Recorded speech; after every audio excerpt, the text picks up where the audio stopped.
నమస్తే, welcome to our channel. నేను మీ సిరి. AP BJP రాష్ట్ర అధ్యక్షురాలు పురంధేశ్వరి గారు ఇచ్చిన కంప్లైంట్ వల్ల ఈసీ దూకుడు పెంచిందా? సో ఈ అంశాన్ని మనకు వివరించడానికి మనతో పాటు ఉన్నారు TDP official spokesperson Suryadevara Latha garu. నమస్కారం మేడం. నమస్తే.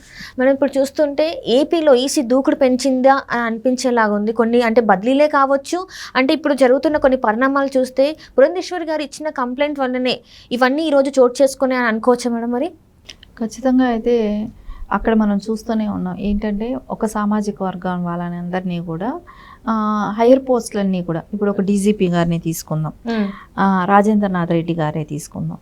ఆయన వచ్చిన తర్వాత కూడా ఎన్ని రకాల అంటే టీడీపీ ఆఫీస్ మీద దాడులే కానివ్వండి, ఫైర్ కాల్చడం, కొన్ని ఏరియాల్లో జిల్లాల వారీగా ఉన్న ఆఫీసులు కూడా ధ్వంసం చేయటమే కానివ్వండి, ఆ నాయకుల్ని కొట్టడం కానివ్వండి, చంపటం కానివ్వండి, ఇవన్నీ కూడా జరుగుతూ ఉన్నా కూడా ఎక్కడా కూడా ఆయన ఖండించలేదు.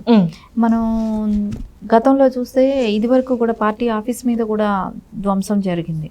సో అప్పుడు కూడా అప్పుడు డీజీపీ కానీ ఎవరు కూడా పట్టించుకోవట్లేదు.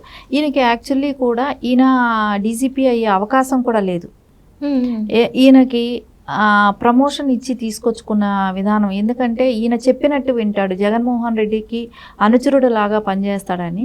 డీజీపీకి అర్హతలు లేకపోయినా కూడా ఆయనని, ఎందుకంటే ఈయన జూనియర్, ఈయనకన్నా సీనియర్స్ ఉన్నారు, వాళ్ళకి ఇవ్వాల్సిన అవకాశం ఉంది.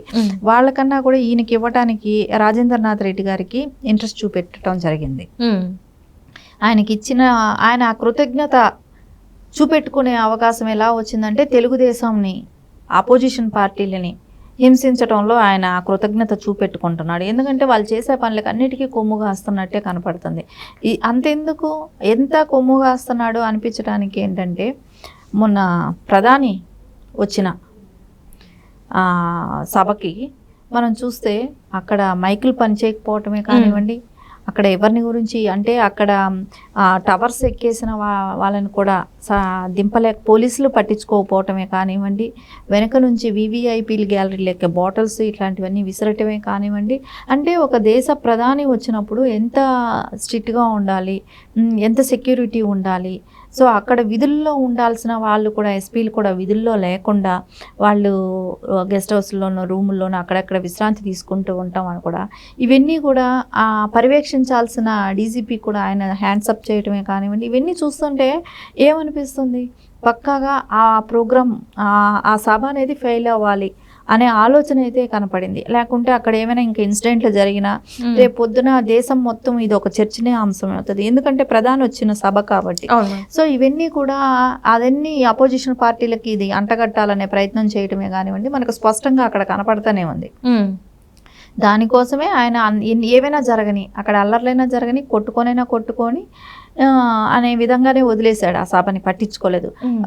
దేశ ప్రధాని అయిన ఆయన మోడీ గారే మైక్ తీసుకొని వాళ్ళని పైన నుంచి కిందకి దింపటమే కానీ మనం అందరం కూడా చూసాం. సో ఇవన్నీ కూడా ఎలా జరుగుతున్నాయి, సో ఇవన్నీ జరగటానికి రీజన్ ఏంటంటే డీజీపీ గారు. సో ఇలా కొంతమంది పేర్లు కానివ్వండి, ఇవన్నీ కూడా పురంధేశ్వరి గారు ఇవ్వటం జరిగింది. ఇంకొక విషయం కూడా, టీటీడీ బోర్డు మెంబర్ ధర్మారెడ్డి గారు, అసలు ఆయన మీద అంటే అక్కడికి వచ్చే భక్తులు ఎవరైనా ఫండ్స్ ఇస్తారా పార్టీకి అని వసూళ్లు చేయటం మొదలుపెట్టారు. అక్కడ నుంచి ఫండ్స్ తీసుకునేదానికి టీటీడీలో అంటే దేవస్థానానికి వచ్చే భక్తుల దగ్గర నుంచి సో ఫండ్స్ ఇలా వైకాపాకి మరలించడమే కానివ్వండి, సో అక్కడ అర్చిత సేవలు కానివ్వండి, వాటిని అంతా కూడా రేట్లు పెంచటం. సో ఎక్కువ అంటే లిమిటెడ్ ఉండేది ఇది వరకు అంతా, ఎప్పుడు కూడా దాన్ని ఎక్కువ టికెట్స్ మనం డిస్ట్రిబ్యూట్ చేసేటట్టు చేయటమే కానివ్వండి, ఆ ధనమంతా కూడా పార్టీకి డైవర్ట్ చేయటమే కానివ్వండి, ఇవన్నీ కూడా వైసీపీ సొంత పార్టీ లాభమే కానివ్వండి, వాళ్ళ సొంత ఖజానాలు నింపుకుంటుంది ఎప్పుడు. అదన్నీ కూడా ఇప్పుడు పురంధేశ్వరి గారు ఒక్కోటి బయట తీయటమే కానీ ఇవన్నీ జరిగింది. ఇంకోటి కొల్లు రఘురామగారెడ్డి గారు, సో ఆయన కూడా ఏంటి ఇప్పుడు అస్సాంకి ట్రాన్స్ఫర్ అయ్యారు, ఆయన మీద కూడా కంప్లైంట్ ఇవ్వడం జరిగింది.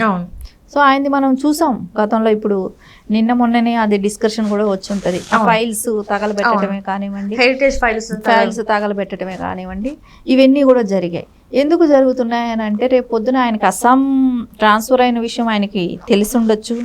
రేపు పొద్దున ఇక్కడ గవర్నమెంట్ ఎలాగో రాదు, ఆయన ఎలక్షన్ క్యాంప్ దీనికోసం అక్కడికి వెళ్ళి వచ్చేటప్పటికి ఇక్కడ ఎలక్షన్స్ అయిపోతాయి. సో ఈయనకి మళ్ళీ తర్వాత ఆ ఫైల్స్ తగలబెట్టే ఇప్పుడన్న ఫ్రీడమ్ అప్పుడు ఉండదు. సో అందుకని ఆయన స్వామి భక్తి చూపెట్టుకోవాలనుకున్నాడు.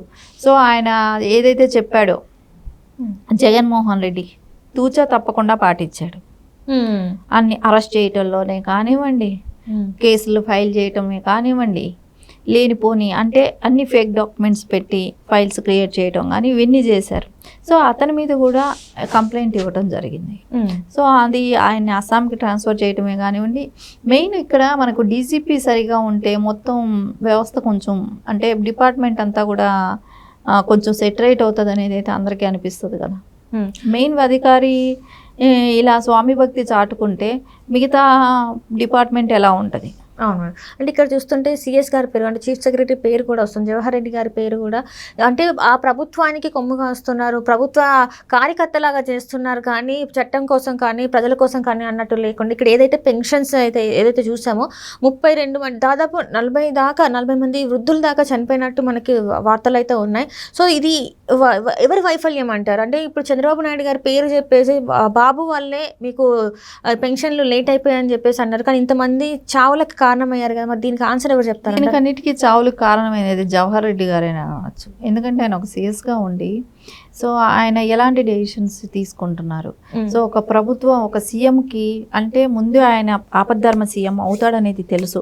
సో అక్కడ ఫండ్స్ ఎంత ఉంచాలి, రేపు పొద్దున ఈ స్కీమ్స్కి అంతా ఎంత మనం మరల్చాల్సి, ఇవన్నీ కూడా ఒక ప్రొసీజర్ అనేది ఉంటుంది. ఈ ప్రొసీజర్కి అంతా మనం ఫాలో చేయడానికి రెడీ చేసుకోవాలి కదా.